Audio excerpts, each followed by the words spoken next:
രേണു രാജാമണി, ഇതൊരു വലിയ വാറിലേക്ക് എസ്കലേറ്റ് ചെയ്യാനുള്ള സാധ്യതയുണ്ടോ? ഇറാൻ നിങ്ങളാണ് തുടങ്ങിയത്, ഞങ്ങളല്ല എന്ന് പ്രഖ്യാപിക്കുകയും തിരിച്ചടി ഉണ്ടാവുമെന്ന് പ്രഖ്യാപിക്കുകയും ഒക്കെ ചെയ്ത സാഹചര്യത്തിൽ ഒരു വലിയ യുദ്ധത്തിലേക്ക് മാറാനുള്ള സാധ്യത കാണണോ? തീർച്ചയായും ഇത് വളരെയധികം പേടിക്കേണ്ട ഒരു സാഹചര്യമാണ്. ഇസ്രായേൽ ഒരു പുതിയ യുദ്ധം തന്നെ പ്രതീക്ഷിച്ചുകൊണ്ട് മുന്നോട്ട് പോയിരിക്കുകയാണ് ഈ ഒരു ആക്രമണത്തിലൂടെ. അമേരിക്ക ഞങ്ങൾ ഇതിന് ഉത്തരവാദികളല്ല, ഞങ്ങളുടെ പട്ടാളക്കാരെയും ബേസുകളെയും ടാർഗറ്റ് ചെയ്യരുത് എന്ന് പരസ്യമായി പ്രഖ്യാപിച്ചിട്ടുണ്ട്. മാത്രമല്ല അമേരിക്ക ഈ ഒരു ആക്രമണത്തിന് പിന്നിൽ അതിന് ഒരു അപ്രൂവൽ കൊടുത്തിട്ടില്ല എന്നും പറഞ്ഞിട്ടുണ്ട്. എന്നാലും ഇറാൻ ഏത് രീതിയിൽ പ്രതികരിക്കും എന്നുള്ളത് നമുക്ക് കണ്ടറിയേണ്ടതുണ്ട്. അതായത് ഇപ്പോൾ ഈ ഇറാനിയൻ സംയുക്ത സൈനിക മേധാവി അയാളെ വധിച്ചിരിക്കുന്നു, IRGC തലവൻ കൊല്ലപ്പെട്ടിരിക്കുന്നു. ഈ മുഹമ്മദ് ബാഗേരി ഉൾപ്പെടെയുള്ള പ്രമുഖരെ ലക്ഷ്യമിട്ടുള്ള ആക്രമണം, ഈ ആക്രമണത്തിന്റെ സ്വഭാവത്തെ എങ്ങനെ കാണണം? ഇത് പശ്ചിമേഷ്യയെ ആകെ സംഘർഷഭരിതമാക്കുന്ന തരത്തിലേക്ക് വളരാനുള്ള എന്തെങ്കിലും സാധ്യതകളുണ്ടോ? പ്രത്യേകിച്ച് അമേരിക്കൻ താവളങ്ങൾ ഉൾപ്പെടെ അവയെ ലക്ഷ്യമിട്ടേക്കുമോ എന്ന ആശങ്കയൊക്കെ നിൽക്കുന്നതിനിടയിൽ നമുക്ക് ഒന്നും പ്രവചിക്കാനാകില്ല. എന്തായിരുന്നാലും ഇറാന്റെ തിരിച്ചടി ഉണ്ടാവും. എന്നാൽ പണ്ടത്തെക്കാൾ വളരെ ദുർബലമാണ് ഇറാൻ. മാത്രമല്ല അമേരിക്ക ഈ ഇസ്രയേൽ ആക്രമണത്തിന് ഉത്തരവാദികളല്ല എന്ന് പറയുന്നുണ്ടെങ്കിലും ഇസ്രയേലിന്റെ എയർ ഡിഫൻസും മറ്റ് സൈനിക കേപ്പബിലിറ്റീസും എല്ലാം അമേരിക്കയാണ് നൽകിയിട്ടുള്ളത്. അപ്പോൾ ഇറാൻ ഒരു മിസൈൽ ആക്രമണമോ എയർ വഴിയുള്ള ഡ്രോൺസിന്റെ ഒരു ആക്രമണമോ എല്ലാം നടത്തിയാൽ അതിനെ തടയാനായിട്ടുള്ള എയർ ഡിഫൻസ് ഇസ്രായേലിനുണ്ട്. മാത്രമല്ല അമേരിക്കൻ ഇന്റലിജൻസും കൈമാറുന്നുണ്ട്. അപ്പോൾ ഈ സാഹചര്യങ്ങളിൽ ഇറാൻ എങ്ങനെ പ്രതികരിക്കും എന്നുള്ളത് നമുക്കിപ്പോൾ പ്രവചിക്കാൻ സാധിക്കില്ല.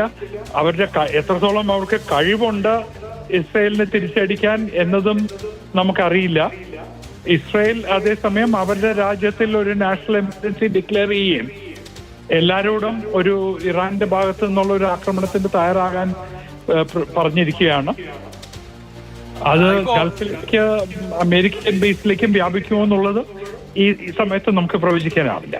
ഇപ്പോൾ ഇസ്രായേലിന്റെ സ്ട്രാറ്റജിയെ നമ്മൾ എങ്ങനെ കാണണം?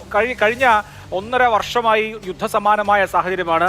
ഹമാസിനെ സമ്പൂർണ്ണമായും ഇല്ലാതാക്കാനുള്ള പ്രവർത്തനങ്ങൾ ഇസ്രായേൽ ഒരു ഭാഗത്ത് നടത്തുന്നു ഗാസയിൽ. അതേസമയം തന്നെ ഹിസ്ബുള്ളയെ ആക്രമിക്കുന്നു, ഹൂത്തികളെ ആക്രമിക്കുന്നു. അപ്പോൾ ഇറാന്റെ പ്രോക്സികളായി നിൽക്കുന്ന കേന്ദ്രങ്ങളെ മുഴുവൻ ടാർഗറ്റ് ചെയ്തിട്ട് ഒടുവിൽ ഇറാനെ തന്നെയും ആക്രമിക്കുകയാണ്. അപ്പോൾ ഈ പ്രശ്നം പരിഹരിക്കുക, മിലിറ്ററി വേയിൽ പരിഹരിക്കുക എന്നുള്ള നിലയിലാണോ ഇസ്രായേൽ ചിന്തിക്കുന്നത്?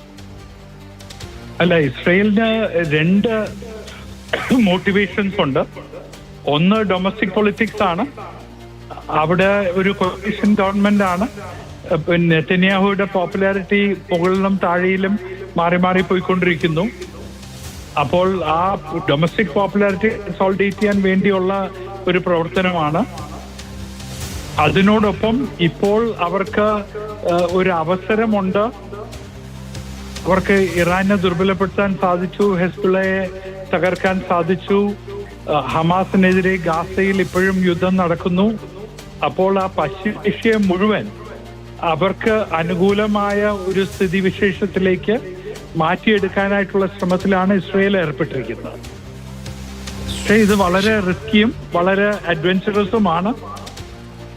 എവിടെ ചെന്ന് എത്തും എന്ന് നമുക്ക് പ്രതീക്ഷിക്കാൻ പറ്റില്ല. ശരി, ഇപ്പോൾ ഒരു പ്രഡിക്ഷൻ സാധ്യമല്ല. പക്ഷേ ആ സാഹചര്യങ്ങൾ ഈ ഏറ്റുമുട്ടൽ നീട്ടിക്കൊണ്ടു പോകാനുള്ളതാണ് എന്ന് തോന്നിപ്പിക്കുന്നതാണ്. ഇപ്പോൾ ഇസ്രായേലിന്റെ അവകാശവാദം എന്നത് ഈ ടെഹ്റാനിൽ നടത്തിയ 6 ആക്രമണങ്ങൾ, സ്ഫോടനങ്ങൾ, അതിൽ ഇറാന്റെ ആണവ കേന്ദ്രങ്ങളെ കൂടി ഞങ്ങൾ ലക്ഷ്യമിട്ടാണ് ആക്രമണം നടത്തിയിരിക്കുന്നതെന്നാണ് അവരുടെ ഡിഫൻസ് ഫോഴ്സ് വ്യക്തമാക്കുന്നത്. മാത്രമല്ല റൈസിംഗ് ലയൺ എന്ന ഞങ്ങളുടെ പുതിയ ആക്രമണ പദ്ധതി അതുമായി മുന്നോട്ട് പോകും എന്ന വെല്ലുവിളി തന്നെയാണ് ഇസ്രായേലിന്റെ ഭാഗത്ത് നിന്ന്.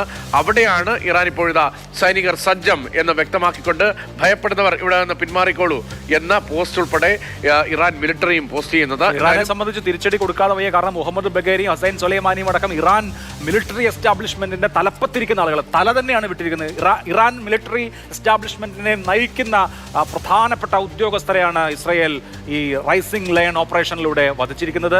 മുഹമ്മദ് ബഗേരി കൊല്ലപ്പെട്ടിരിക്കുന്നു. അതുപോലെ തന്നെ ഹസൈൻ സലൈമാനി റവല്യൂഷണറി ഗാർഡ്സിന്റെ തലവനാണ് കൊല്ലപ്പെട്ടിരിക്കുന്നു. അതീവ സങ്കീർണമായ സാഹചര്യമാണ് ഇറാൻ ഇസ്രായേൽ കോൺഫ്ലിക്റ്റിൽ ഉരുത്തിരിഞ്ഞുകൊണ്ടിരിക്കുന്നത്. ഇത് നേരത്തെ ശ്രീ വേണു രാജാമണി പറഞ്ഞതുപോലെ എങ്ങോട്ടാണ് പോകുന്നത് എന്ന് നമ്മളെല്ലാം പശ്ചിമേഷ്യയിലെ സമാധാനത്തെ എങ്ങനെയായിരിക്കും ഹനിക്കുക എന്ന വലിയ ചോദ്യമുണ്ട്.